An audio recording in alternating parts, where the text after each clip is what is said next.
দাদা, সার্জিও গোর বাংলাদেশে নাকি আসছেন। তো উনি আসলে তো সম্ভবত আমাদের সরকার প্রধানদের সাথে কথা বলবেন। এখনো এতটুকু জানি না যে উনি আপনার ভারতের যে অ্যাম্বাসেডর বাংলাদেশে আছেন দীনেশ ত্রিবেদী, ওনার সাথে দেখা করবেন কিনা। আসলে কি কারণে আসছেন বলে মনে হয় হঠাৎ এই সফর? এদিকে আপনাদের ভারতে চলছে ককরোচের অত্যাচার। না না না না সংযোগ সেটার সঙ্গে আমেরিকার রাষ্ট্রদূতের ঢাকা সফরের কোনো ককরোচ আন্দোলনের কোনো সম্পর্ক নেই বলেই আমার মনে হয়। দুটো বিচ্ছিন্ন ঘটনা। দেখো, একটা পরিষ্কার হচ্ছে যে সার্জেই গোর কেবলমাত্র ভারতের রাষ্ট্রদূত নন, তিনি দক্ষিণ এশিয়া এবং মধ্য এশিয়ায় তার অ্যাসাইনমেন্ট। ফলে তিনি হচ্ছেন বাংলাদেশেও যে রাষ্ট্রদূত আছে তারও তিনি বস, এবং তিনিও একজন রাজনৈতিক নেতা, তিনি ক্যারিয়ার ডিপ্লোম্যাট নন। ফলে তিনি ঢাকায় যাচ্ছেন, আসলে স্বাভাবিকভাবে তার যেটা এখতিয়ারে পড়ে সেই অঞ্চলটা কেমন আছেন সেটা বুঝতে, সেখানকার পরিবস্থিতি কি, রাজনৈতিক পরিস্থিতি কি, সেগুলো সবটা বোঝার জন্যই তিনি প্রথমত যাচ্ছেন বলে মনে করি। দীনেশ ত্রিবেদীর সঙ্গে দেখা শুধু নয়, দীনেশ ত্রিবেদী ঢাকায় যাওয়ার আগে সার্জেই গোরের সঙ্গে দেখা করে দিল্লিতে। তার সঙ্গে অলরেডি সার্জেই গোরের সঙ্গে দেখা হয়েছে, এবং দেখা হওয়ার পর সার্জেই গোর তাকে জানিয়েছিলেন আমি ঢাকায় যাচ্ছি, হয়তো আপনার সঙ্গে দেখা হতে পারে। সেটা দেখা হবে কি হবে না সেটা পরবর্তী বিষয়। আর সার্জেই গোর খুব একটা প্রোটোকল মেনে চলেন না, তিনি যেটা মনে করেন সেটা করেন, এবং তার যে এই অ্যাসাইনমেন্ট, এটাও একটা, এই প্রথম এই ধরনের একজন রাষ্ট্রদূত অ্যাসাইনমেন্ট পেয়েছেন যিনি ভারত ছাড়াও আরো বিভিন্ন দেশের রাষ্ট্রদূত। এটা সাধারণত হয়নি কখনো আগে। ফলে তিনি বাংলাদেশে বোঝার জন্য যেটা বুঝতে, বাংলাদেশে একটা এখনো টালমাটাল পরিস্থিতি, রাজনৈতিক স্থিরতা যদি বলা যায় সেটা নেই। ফলে সেখানে আমেরিকার যেটা ইন্টারেস্ট, স্বার্থ, সেটা কতটা বর্তমান সরকার পালন করতে পারবে বা পারবেন সেটা তাদের পক্ষে বোঝা দরকার। দ্বিতীয়ত, যেটা তার মনে আছে নিশ্চয়ই, যে ব্রেন কিস্টিনসন যখন দায়িত্ব নিয়ে এসেছিলেন তার প্রথম কমেন্ট ছিল যে আশা করি তারেক রহমান সরকার চীন থেকে দূরে থাকবে।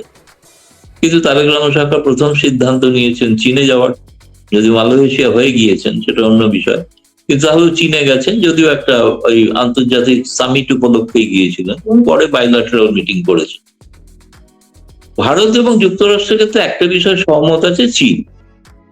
দুই পক্ষই চীন তাদের প্রতিযোগিতা শুধু নয়, ভারতের ক্ষেত্রে তো প্রায় শত্রু।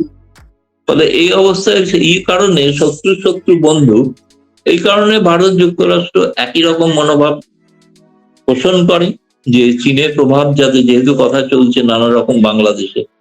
দ্বিতীয়, রাজনৈতিক দিক থেকে আমার কাছে মনে একটা গুরুত্বপূর্ণ, আমেরিকাতেও খুব শিগগিরই সেনেট নির্বাচন অনুষ্ঠিত হতে চলেছে। ট্রাম্প প্রশাসন অনেক চাপের মধ্যে আছে, তাদের ওখানে এটা তার কনস্টিটিউয়েন্সিকে বোঝাতে হবে যে তারা গণতন্ত্রের পক্ষে। ফলে বাংলাদেশে যেটা গণতন্ত্র এখনো সুপ্রতিষ্ঠিত নয়, প্রধান একটি রাজনৈতিক দল যে রাজনৈতিক কর্মকাণ্ডের বাইরে রয়েছে, আওয়ামী লীগ, সেটা, এবং রিপাবলিকানদের সঙ্গে ডেমোক্র্যাটদের ফারাক আছে, পার্থক্য আছে। ডেমোক্র্যাটরা চায় আওয়ামী লীগ যেন না আসতে পারে, কিন্তু রিপাবলিকরা চায় কিনা এটা এখনো স্পষ্ট হয়। রিপাবলিকানরা হয়তো চাইবে তাদের কনস্টিটিউয়েন্সিকে সমর্থন বোঝাতে যে আমরা কিন্তু একটা ইনক্লুসিভ পলিটিক্স চাই, যেমন ভারতও মনে করে ইনক্লুসিভ পলিটিক্স হওয়া উচিত। ফলে দুটি বিষয়ে ভারত যুক্তরাষ্ট্রের মধ্যে একটা সহমত আছে। ফলে এর প্রতিফলনটা উনি ঢাকায় গিয়ে কি করছেন, আমি যতদূর জানি তিনি একটা টাউন হল সভা করবেন যেখানে প্রচুর গুণীজনরা আসবেন, বুদ্ধিজীবী আসবেন। সবচেয়ে গুরুত্বপূর্ণ হবে ইউনূস সাহেবও ঢাকায় আছেন, তার সঙ্গেও সাক্ষাৎ করতে পারেন। ইতিমধ্যে বাংলাদেশের টালমাটাল একটা অবস্থা, রাষ্ট্রপতি হলে কে রাষ্ট্রপতি হবেন এই নিয়ে নানা রকম কথা চলছে। যিনি ইউনূসের সময় স্বরাষ্ট্র সচিব ছিলেন, যিনি বর্তমানে ক্যাবিনেট সচিব, তিনি হবেন কিনা, এবং ইউনূসই বা হয়ে যাবেন কিনা, এসব নানা রকম জল্পনা রয়েছে। কেউ কেউ তো সোশ্যাল মিডিয়ায় বলতে চাইছেন যে আমেরিকা হয়তো ইউনূসকেই চাইছে, সেটা হচ্ছে কি হচ্ছে ওই যে আপনার আমেরিকার অ্যাম্বাসেডর বাংলাদেশে আসা, এই যে সার্জিও গোর এবং আপনার ভারতের ককরোচ জনতা পার্টি, এটা কেন বললাম আমি, আমাদের বাংলা একটা কথা আছে যে ঘর পোড়া গরু সিঁদুর দেখলেও নাকি ভয় পায়। যে গরুর গোয়াল ঘর জ্বলে যায় সে যখন সিঁদুর দেখে, ওইটা ওর লাল দেখে ও ভয় পায়। তো এই জন্য যে বাংলাদেশে যে পরিস্থিতি হয়েছিল, এই জন্য আমাদের কাছে এটা মনে হয় যে এখানেও আবার কোনো একই নাকি। একই ডিপ স্টেট কাজ করছে কিনা? না না না না, আমি তো সেটা বলতে পারবো না, কারণ তো সন্দেহ আছে, নেই যে তা না, কিন্তু সেটা নয় যে তার জন্য তার জায়গায় ঢাকায় কেন যাবে? তুমি এখানে বসেই তো ডিপ স্টেটের কাজ করতে একজন দর্শক একটা চাইলে প্রশ্ন তাকে আপনাকে বাড়তি করেছে। দেওয়া হবে। না না, প্রথম কথা আমি যেটা বললাম, এখানে ডিপ স্টেটই হোক যেই হোক, তাকে গণতান্ত্রিক পথে হারাতে হবে ভারতের নরেন্দ্র মোদীকে, অন্য কোনো ভাবে কিছু করা যাবে না। মানে তিনি কিছুই পালিয়ে চলে যাবেন গদি ছেড়ে, এরকম এতটা এখনো পর্যন্ত সেই আন্দোলন সেই পর্যায়ে দানাবাজি। আন্দোলন হচ্ছে, মানুষের ক্ষোভ আছে, বিক্ষোভ আছে, স্পর্শকাতর বিষয়, ছাত্রদের ভবিষ্যতের বিষয়। অনেকটা যেহেতু সবসময় এই ধরনের মুভমেন্ট গুলো ছাত্ররাই শুরু করে থাকে, সেই কারণে আর বাংলাদেশে সদ্য ঘটেছে, নেপালে ঘটেছে, তারা একইভাবে হয়তো ইকুয়েট করতে চাইছেন। কিন্তু আমি বললাম যে ভারতবর্ষে যে ব্যাপ্তি, তাতে সেটা হওয়া সম্ভব নয়। কেউ চাইবে না, এমনকি ভারতের বিরোধী দল চাইবে না যে নরেন্দ্র মোদীকে উৎখাত করার জন্য তারা একটা অগণতান্ত্রিক পথে উৎখাত করবেন আর কেউ গিয়ে গণভবনে মতো বসে পড়ার মতো বসে পড়বেন। সেটা হয় না, সেটা ভারতে হওয়া সম্ভব। নাহলে তো ভারত এত বড় গণতন্ত্র চলছে কি করে? ইন্দিরা গান্ধী ভোটে হেরে যান, এত বড় ক্ষমতাশালী প্রধানমন্ত্রী। মোরারজি দেশাই হেরে গেছেন, অটল বিহারী বাজপেয়ী হেরে গেছেন, 10 বছর চালানোর পর মনমোহন সিং হেরে গেছেন, দেবেগৌড়া হেরে গেছেন, ইন্দ্র কুমার গুজরাল হেরে গেছেন, নরসিমা রাও হেরে গেছেন, সবাই প্রধানমন্ত্রী। এখনো নরেন্দ্র মোদী হারেননি। তিনি যে হারবেন না তার কোনো গ্যারেন্টি কিছু নেই, হারতেও পারেন। সেটা 2029, তার আগে কিছু না। দাদা, আপনি সম্ভবত আপনাদের পররাষ্ট্র মন্ত্রী বা স্পোকম্যানের কাছে আপনি একটা প্রশ্ন রেখেছিলেন শেখ হাসিনা বিষয়ে গত এই 7-10 দিনের ভেতরে। আসলে আপনার প্রশ্নটা কি ছিল, কার কাছে রেখেছিলেন এবং জবাবটা কি পেয়েছিলেন? না, আমি যে প্রশ্নটা করেছিলাম সেটা হচ্ছে যে শেখ হাসিনা ঘোষণা করেছেন যে তিনি ডিসেম্বরে ফিরতে চান, এবং সেক্ষেত্রে ভারত সরকার কোনো আলাপ আলোচনা করছে কিনা তারেক রহমান সরকারের সাথে। তো উনি উত্তর দিয়েছিলেন যে যে ভারতের কাছে একটা বন্দি প্রত্যর্পণের একটা অনুরোধ রয়েছে বাংলাদেশ সরকারের থেকে। ফলে ফেরার বিষয়টা, উনি যেভাবে ফেরার কথা বলছেন, তিনি তো স্বেচ্ছায় যেতে চাইছেন, তাই না? স্বেচ্ছায় যেতে চাইছেন, চলে যান। আর ভারত সরকারের ঘোষিত নীতিও যে স্বেচ্ছায় যেতে চাইলেই যেতে পারেন, ভারত আটকাবেন। কিন্তু দ্বিতীয়ত হচ্ছে যে যদি ওইভাবে ফেরত দিতে হয় প্রত্যর্পণ চুক্তি অনুসারে, তাহলে তার আইনি দিক এবং বিচার বিভাগীয় দিক দেখে তখন সেই সিদ্ধান্ত নেওয়া, এবং সেই সিদ্ধান্তটা খুব দীর্ঘ প্রক্রিয়া, খুব তাড়াতাড়ি হওয়ার কোনো ব্যাপার নয়।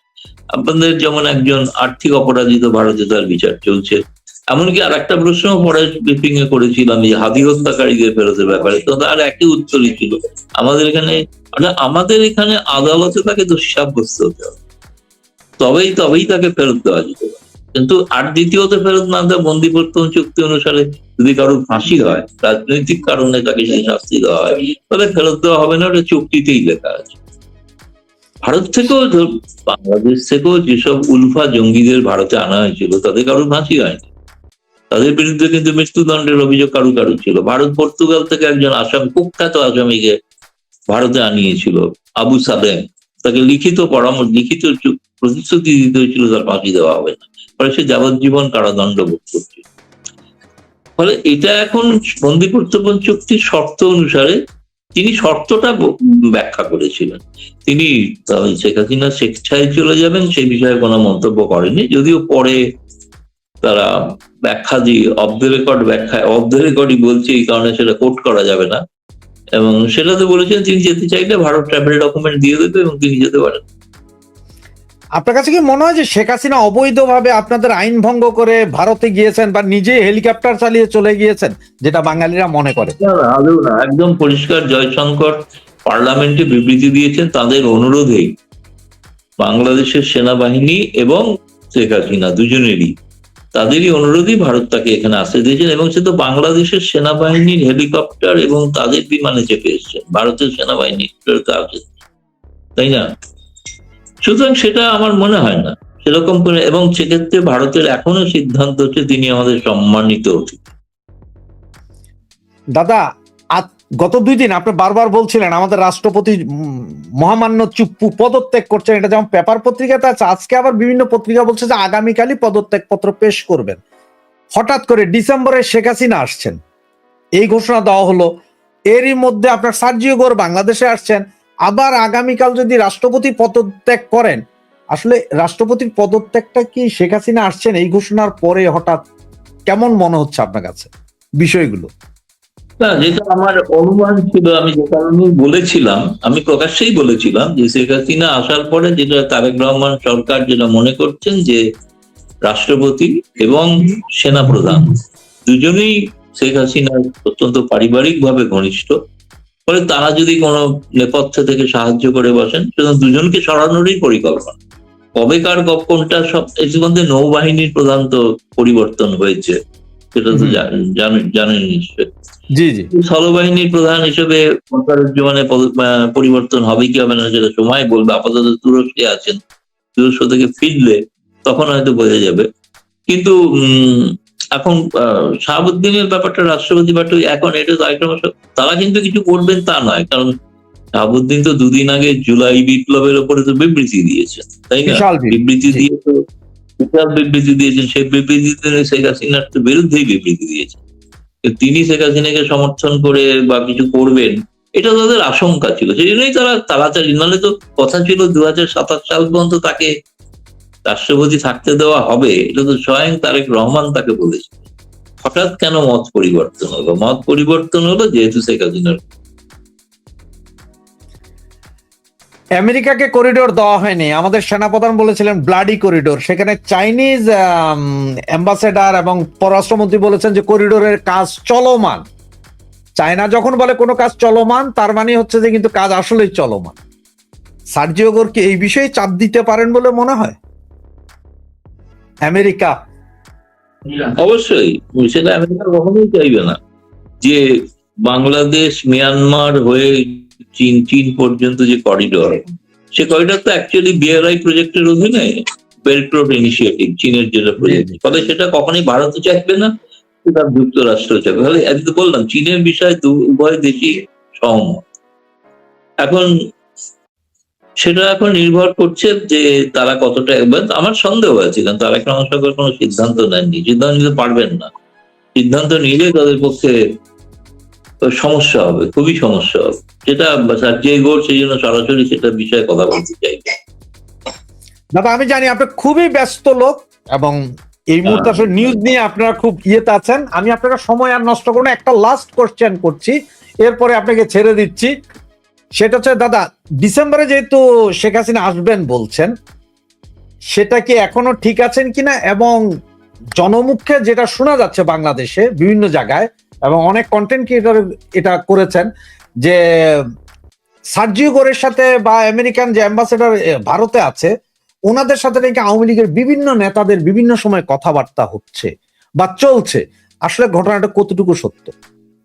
দেখুন, বাংলাদেশের সাংবাদিকদের প্রতি সম্মান শ্রদ্ধা জানিয়ে বলছি, তারা নিজের দেশের খবরই তো জানেন না, সেটা তো আমাদের থেকে জানতে হয়। রাষ্ট্রপতি পদত্যাগ করবেন কি করবেন না, সেনাবাহিনী চলবেন কিনা, তারেক রহমানকে মোদী সরকার ইনভাইট করছে কিনা, সবই তো ভারতীয় সাংবাদিকরা খবর, তাই না? তারা তো খবর ব্রেক করতে পারেন না। ফলে তারা কি খবর দিচ্ছেন আমার মনে হয় জানি না, খুব গুরুত্ব দেওয়ার কিছু নেই। কিন্তু চীনের সঙ্গে দূরত্বটা রাখবেন কিনা তারেক রহমান, সেটা তারেক রহমানকে বলতে হবে। সার্জিও গোর বস, সাউথ এশিয়ার বস, ফলে সেটা তা না বললে তিনি তার মতো সিদ্ধান্ত নেন। এটা একটা সতর্কবাণী দেওয়ার জন্য তিনি যাচ্ছেন, এটুকু আমি বলতে পারি। এবং ডিসেম্বরে ফিরছেন শেখ হাসিনা, সেইটা তো এখনো ঠিক আছে। উনি আরো অনেকগুলো পশ্চিমা সংবাদ মাধ্যমকে ইন্টারভিউ দিয়েছেন, সেগুলো প্রকাশিত হবে এবং তাতে যদি কোনো নতুন মত কিছু বলেন তখনই যাবে। এখনো পর্যন্ত স্ট্যান্ড করছে রয়টার্সকে যেটা বলেছেন সেটাই। দাদা বাংলাদেশে একটা খুশির বন্যা চলছে এই মুহূর্তে, কারণ আজকে 3 দিন যাবৎ ভারতে ককরোচ জনতা পার্টি বা ককরোচ পার্টি এরা ব্যাপক আন্দোলন করছে, ওখানে পুলিশ মারছে, পুলিশকে ওরাও মারছে, এরকম অনেক ভিডিও। এবং বাংলাদেশেও আপনার ককরোচ জনতা পার্টির পক্ষ থেকে হয়ে কালকে ইনকিলাব মঞ্চ নামে একটি সংগঠন, তারাও মিছিল করেছে, সেখানে আবার মশাল মিছিলের আগুন লেগে নেত্রীর শরীর পুড়ে গেছে। এই অবস্থায় আসলে পরিস্থিতি কি ভারতের, আপনাদের পরিস্থিতি খুবই খারাপ? না, সরকার পরিস্থিতি পতন হবে। খারাপ বলতে দেখো, এটা ঘটনা যে দীর্ঘকাল বাদে প্রধানমন্ত্রী জনদেব নরেন্দ্র মোদী যে একাধিপত্য নিয়ে সরকার চালাচ্ছিলেন, তাতে প্রথম একটা আঘাত এলো, এবং আঘাতটা এলো ছাত্রদের থেকে। নিঃসন্দেহে এটা খুব বড় ধরনের আন্দোলন চলছে, এ বিষয়ে কোনো সন্দেহ নেই। এই আন্দোলনে পক্ষে বা প্রকারান পরোক্ষে ভারতের যাবতীয় বিরোধী দল তারা সমর্থন করেছে। এমনকি রাহুল গান্ধী প্রকাশ্যে প্রেস কনফারেন্সও করেছেন, বলেছেন তাদের দাবিকে সম্পূর্ণ সমর্থন করেন। নিশ্চিতভাবে এই বিষয়টা এত স্পর্শকাতর, এবং ভারতের কেবলমাত্র দিল্লি নয়, বিভিন্ন রাজ্যে বিভিন্ন শহরে, কিন্তু সে বিহার হোক, উত্তরপ্রদেশ হোক, পশ্চিমবাংলা হোক, মধ্যপ্রদেশ হোক, রাজস্থান, সর্বত্র কিন্তু এই আন্দোলনটা একটা ব্যাপ্তি পেয়েছে, এ বিষয়ে কোনো সন্দেহ নেই। এবং এটা যেটা তথাকথিত ভাবে বলা হয়ে থাকে জেনজির আন্দোলন, সেটা ভারতে এই ধরনের একটা জেনজির আন্দোলন সত্যিকারের কিন্তু অনেকটার বাদে একটা দেখা গেল। এবং সে কারণে নরেন্দ্র মোদী সরকার নিঃসন্দেহে এটা চেষ্টা করছেন কিভাবে মোকাবিলা করবেন, কিন্তু বিপাকে পড়েছেন এ বিষয়ে কোনো আমার বলতে কোনো দ্বিধা নেই। তো ধর বাংলাদেশের জেনজি আন্দোলন যখন শুরু হয়েছিল, তখন আমাদের এই যে বিদেশে থাকা কিছু ইউটিউবার, প্রভাবশালী ইউটিউবার, ওদেরও বেশ কিছু ভিডিও বা আসছে যে এই আন্দোলন, এটার সাথে তারা যেমন নেপাল, বাংলাদেশ এবং ভারতেরটা মিল খুঁজে পাচ্ছে না, এবং তাদের হিসাব হচ্ছে যে ভারত এবার ভাঙবেই, এবার টুকরো হবে ভারত, নরেন্দ্র মোদী হয়তো পালিয়ে যাবে। না, প্রথম কথা যেটা বলছি, ভারতে তো প্রায় 75 সাল হতে চললো গণতন্ত্রের, সুতরাং এখানে যখনই প্রত্যেক প্রধানমন্ত্রী ব্যালটের মাধ্যমে পরাস্ত হয়েছে, এখানে বাংলাদেশ, নেপাল, শ্রীলঙ্কার মতো কোনো ঘন ঘন সামরিক অভ্যুত্থান হয় না। বাংলাদেশের মতো 28টা প্রদেশ নিয়ে ভারতবর্ষ, বাংলাদেশের জনতা 17 কোটি, এখানে 142 কোটি। ফলে এর সঙ্গে নেপাল, শ্রীলঙ্কা, বাংলাদেশ, তাদের সঙ্গে ভারতকে তুলনা করাটা সম্ভব না। যেটা ঘটতে পারে, এর প্রভাব জনমানুষে যদি তীব্র গভীর শিকড় প্রসিত করে, তাহলে আগামী নির্বাচনের প্রভাব দেখা যেতে পারে। নির্বাচন ছাড়া কোনো পরিবর্তন ভারতবর্ষে আজ পর্যন্ত হয়নি, এবং আমার এখনো ধারণা নরেন্দ্র মোদী বেকায়দায় পড়লেও তাতে এই আন্দোলনের কারণে তার সরকার পড়ে যেতে পারে, এরকম লক্ষণ এখনো দেখা যায়নি। তবে একটা শর্ত, তার সঙ্গে একটা ডিসক্লেমার দেওয়া উচিত। ডিসক্লেমার হচ্ছে, এই সরকার টিকে আছে দুটো আঞ্চলিক দলের সমর্থনে। এটা একটা বিহারের সংযুক্ত জনতা দল, একটা অন্ধ্রের তেলেগু দেশম। কারণ এই দুটি প্রদেশের ছাত্রদের আন্দোলনে এই রাজনৈতিক দলগুলো যদি মনে করেন যে বিজেপির সঙ্গে থাকলে তাদের জনমানুষের প্রভাব কমতে পারে, তখন তারা একটা রাজনৈতিক সিদ্ধান্ত নিতে পারে। কিন্তু তখন দেখা যাবে যে পার্লামেন্টেই সেই পরীক্ষাটা হবে আস্থা অনাস্থার। পার্লামেন্টের বাইরে আমাদের এখানে মানে যেটা বাংলাদেশে ঘটে থাকে, কতবার সামরিক শাসন হয়েছে, কত কিছু হয়েছে, সরকার বদলে যায়, পাল্টে যায়, ভবিষ্যতেও আমি জানি তারেক রহমান সরকারও পাল্টে যেতে পারে। আমি ফোরকাস্ট করেছিলাম একটা জায়গায়, সবাই মনে করেছিল নিশ্চিন্ত জীবনযাপন করছেন সবাই, কিন্তু রাষ্ট্রপতি যে পদত্যাগ করতে পারেন, এমনকি সেনাপ্রধানকেও সরিয়ে দেওয়া হতে পারে। আমি 4 দিন আগে একটা ইউটিউবের লন্ডন থেকেই, তোমারই সব প্রতিবেশী কেউ আছেন একজন, তাকে আমি সেটা বলেছিলাম, তিনি তখন বিশ্বাস করছিলেন যে শিরোনাম করতে পারেননি। পরে আমাকে বললেন যে আপনি প্রথম বলেছিলেন। এটা ঘটনা। এখন এটা ঘটনা যে এরকম তো ঘটনা ঘটে থাকে, কিন্তু যেটা বাংলাদেশ, নেপাল বা শ্রীলঙ্কায় যে ধরনের ঘটনা ঘটে, সেটা ভারতে ঘটা সম্ভব নয়। এত বৃহৎ দেশ, বৃহৎ ভৌগোলিক, আমি তো বললাম যে তুই দিল্লি শহরই ধরা যায়, দিল্লি শহর হচ্ছে প্রায় ধরা যেতে পারে 10টা ঢাকা, 10টা ঢাকা কি তারও বেশি। দিল্লির এক প্রান্ত থেকে আর এক প্রান্ত যেতে প্রায় ঘন্টা 3 বার।